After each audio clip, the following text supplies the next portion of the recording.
চট্টগ্রামে রেলের শত শত একর জমি অবৈধ দখলে। সেখানে গড়ে উঠেছে রেস্টুরেন্ট, দোকানপাট, ঘরবাড়ি। উচ্ছেদে গেলে বাধা দেন দখলদাররা। আজও একটি টিম অভিযানে গেলে বাকবিতণ্ডায় জড়ান তারা। বাধা উপেক্ষা করে 25টি অবৈধ স্থাপনা উচ্ছেদ করা হয়। বাংলাদেশের প্রথম 5D AI ইনভার্টার যুক্ত সর্বোচ্চ বিদ্যুৎ সাশ্রয়ী যমুনা এয়ার কন্ডিশনার।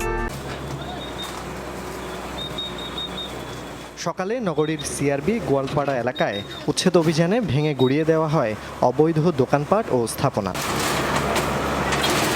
এ সময় অভিযান টিমের সাথে বাকবিতণ্ডায় জড়ান দখলদাররা।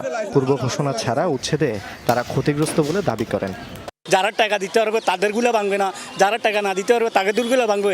এটা কি সরকারের বিচার? বারবার উড়াইতে আসি, প্রত্যেকবারে ভাঙতে, একবার ভাঙতে লাগে 20-30 হসর উড়াই। অবস্থা বেশি খারাপ, ঘর ভাড়া দিয়ে চলবো যেমন ক্ষমতা নাই।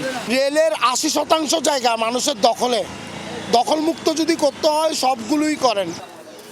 সিআরবি এলাকার চারপাশে রেলের অনেক জমি বছরের পর বছর বেদখলে। আওয়ামী লীগ সরকারের সময় দলটির নেতারা রেস্টুরেন্ট থেকে শুরু করে দোকানপাট, ঘরবাড়ি তুলে ভাড়া দেন।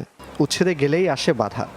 আমরা একটা জিনিস জানাইতে হইব, বা 2 দিন আগে 3 দিন আগে যদি জানাইতো তাহলে কিন্তু আমাদের ক্ষতিটা হইতো না। রাজপথে বসে থাকতে হবো, যারা আছে আমরা গরিব মানুষ, দেখি সরকারে কি করে। এছাড়া তো আমাদের করার কিছু নাই, আমরা কি করব? আমরা অবশ্যই রাস্তায় আন্দোলন শুরু করে দিব, রাস্তাঘাট বন্ধ করে দিব, আমাদের এছাড়া উপায় নেই। প্রায় ঘণ্টাখানেকের অভিযানে অন্তত 25টি স্থাপনা উচ্ছেদে উদ্ধার করা হয় কয়েক একর জায়গা। আমাদের নিয়মিত অভিযান, অবৈধ দখলদারদের নিয়মিত অভিযান, এতটুকু। এর বাইরে কোনো কথা। জোবায়েদ ইবনে শাহাদাত, যমুনা নিউজ, চট্টগ্রাম।